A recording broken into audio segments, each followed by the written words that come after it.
Hello friend, स्वागत है Verma coaching में। आज मैं फिर से हाजिर हूँ JCERT क्लास 8 का साइंस बुक लेकर, जिसमें आज हम पढ़ेंगे चैप्टर नंबर 1 का कोशिका यानी कि सेल, जिसमें हम आज कोशिका के बारे में पढ़ेंगे। जिसमें पहले है सबसे पहले कि रॉबर्ट हुक ने 1665 में कोशिका की खोज की थी अपने साधारण सूक्ष्मदर्शी की सहायता से। ठीक है, कुछ कोशिकाओं के नाम हैं शैवाल, प्रोटोजोआ, बैक्टीरिया इत्यादि। ठीक है, तो कोशिका का हम आज क्वेश्चन आंसर करेंगे। आइए पहला क्वेश्चन देखते हैं। निम्न कथन में सत्य यानी टिक अथवा असत्य के लिए क्रॉस का चिन्ह लगाइए। लिखिए, एक कोशिकीय जीव में एक ही कोशिका होती है। ये सही है। एक कोशिकीय जीव में एक कोशिकीय होती है। रक्त कोशिका संख्यान्वित होती है। नहीं, रक्त कोशिका जो है वो संख्यान्वित नहीं होते, अलग अलग होती है। किसी जीव की मूल संरचना अंग है। कोई भी जीव का अगर संरचना होती है तो पहले अंग तैयार होता है। अमीबा की आकृति अनियमित होती है। अमीबा की आकृति सही अनियमित होती है, क्योंकि इसका कोई आकार एक जैसा नहीं रहता है, इसका आकार बदलते रहता है। ठीक है।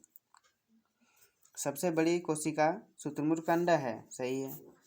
ये एकल कोशिकीय है जो कि सबसे बड़ी है। पौधे की कोशिकाओं में अपेक्षाकृत बड़ी रिक्तिका पाई जाती है। सही है।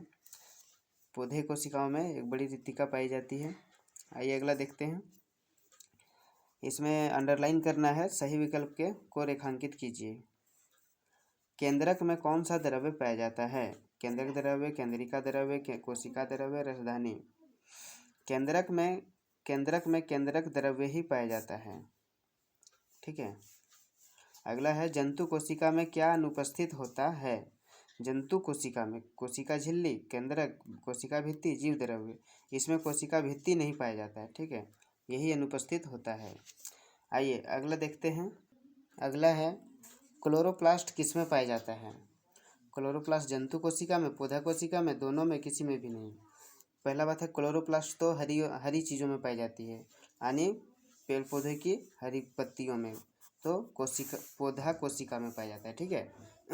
अगला है, अमीबा एकल कोशिकीय जीव है। इसके एक ही कोशिका में होता है। अब क्या होता है? अमीबा जो है एक कोशिकीय जीव है, ये सही है। इसके एक ही में होता है। क्या होता है? अंतर्ग्रहण, पाचन, अवशोषण और उत्सर्जन, ये सभी क्रियाएं। अमीबा जो है उसका अवशोषण और उत्सर्जन, ये दोनों जो है सो यही दोनों इसमें पाया जाता है।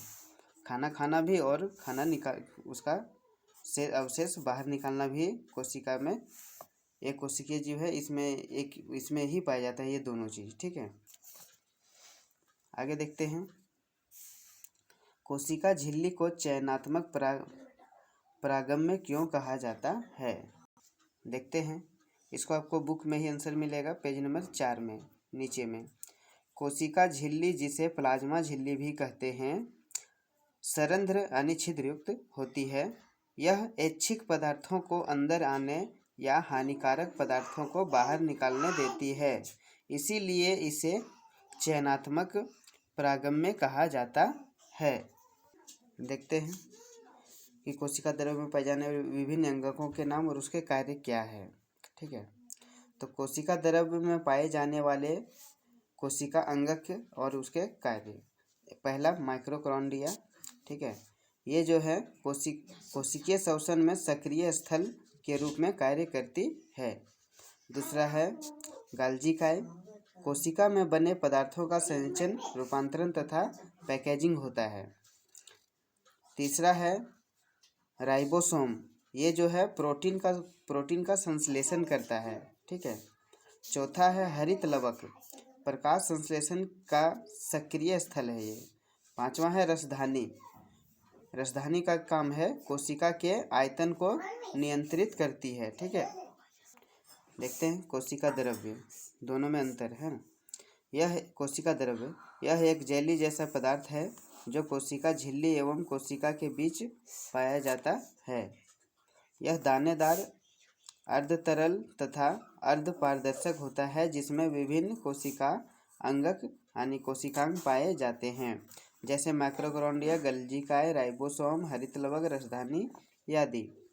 आइए दूसरा देखते हैं, केंद्रक द्रव्य में क्या अंतर है। यह एक कोशिका का सजीव संघटक है जो प्रायः कोशिका के मध्य में स्थित होता है, पर पौधे में यह मध्य से थोड़ा हटकर स्थिर होता है। साधारणतः केंद्रक गोलाकार होता है। यह एक कोशिका में प्रायः एक ही केंद्रक होता है। ठीक है। अगला क्वेश्चन नंबर 6 देखते हैं कि चित्र बनाकर पौध कोशिका एवं जंतु कोशिका में अंतर स्पष्ट कीजिए। प्रश्न नंबर 6 का क्वेश्चन आपको मिलेगा पेज नंबर 7 में। ठीक है, पेज नंबर 7 में मिल जाएगा इसका क्वेश्चन का आंसर, जिसमें हम एक साइड पौध कोशिका और एक साइड जंतु कोशिका का चित्र बनाएंगे। ठीक है, जिसमें ये आपका जंतु कोशिका है, जंतु कोशिका, और ये है आपका पौध कोशिका। ठीक है, आइए देखते हैं अब दोनों में अंतर क्या है। ठीक है, जो भी है आप यहाँ पढ़ लेंगे। इसमें क्या क्या पाया था, रसधानी, रितिका, प्लाज्मा झिल्ली, गल्जिकाय, अंतरपर्दवी जल्लिका, केंद्रक। ठीक है, कोशिका द्रव्य, माइक्रोकॉन्ड्रिया। अब ये है पौध कोशिका, इसमें पाया था राइबोसोम, अंतरपर्दवी जल्लिका, गल्जिकाय, हरित लवक, केंद्रिका, केंद्रक, कोशिका भित्ति, कोशिका झिल्ली, रितिका, माइक्रोकॉन्ड्रिया, कोशिका द्रव्य। ठीक है, अभी दोनों में अंतर क्या है वो हम देखेंगे। ये दोनों का अंतर हम यहीं लिख देते हैं। ठीक है, क्वेश्चन नंबर 6 का ही ये क्वेश्चन आंसर हो जाएगा। ठीक है, आइए देखते हैं कोशिकांग, ये सब है। पौध कोशिका, पौध कोशिका में कोशिका भित्ति होती है। ठीक है, यहाँ लिख देते हैं, पौध कोशिका में कोशिका भित्ति होती है। इसमें कोशिका भित्ति होती है, और नहीं तो इतना नहीं करना है तो सिर्फ लिखते हैं कोशिका भित्ति। ठीक है, एक में डायरेक्ट लिखते हैं हम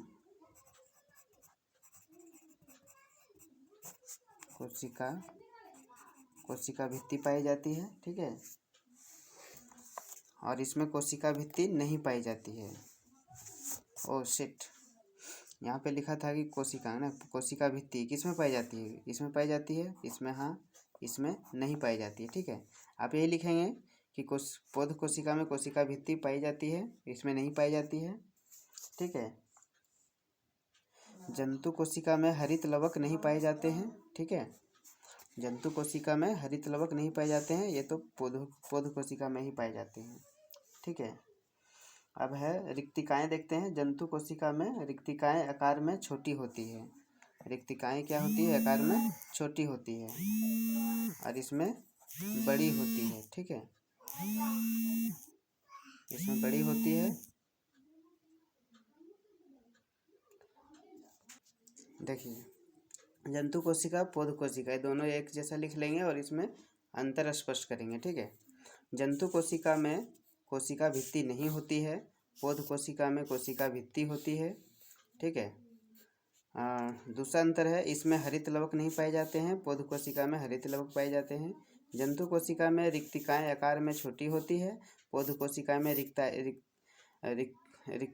रिक्तिकाएं आकार में बड़ी होती है। ठीक है, यह क्वेश्चन नंबर 6 का हो गया। अगला क्वेश्चन है, कोशिका में क्रोमोसोम अथवा गुणसूत्र कहाँ पाए जाते हैं, उनके कार्यों का वर्णन कीजिए। तो कोशिका में क्रोमोसोम गुणसूत्र कहाँ पाए जाते हैं, कोशिका में क्रोमोसोम अथवा गुणसूत्र केंद्रक में पाए जाते हैं। ठीक है, गुणसूत्र जीन के धारक हैं तथा आंशिक गुणों तथा अथवा लक्षणों को जनक से अगली पीढ़ी में स्थानांतरित करते हैं। क्वेश्चन नंबर 8वां है कि पौध कोशिका भित्ति का क्या कार्य करती है। तो कोशिका भित्ति पौध कोशिका में सुरक्षा का कार्य करती है।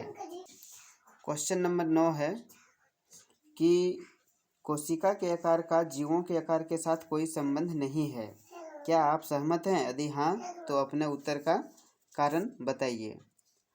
तो आंसर है नहीं, क्योंकि दोनों के आकार मूलतः कोशिका विभाजन से निर्धारित करते हैं। ठीक है, ये हो गया क्वेश्चन, ये हो गया चैप्टर नंबर 1 का पूरा क्वेश्चन आंसर।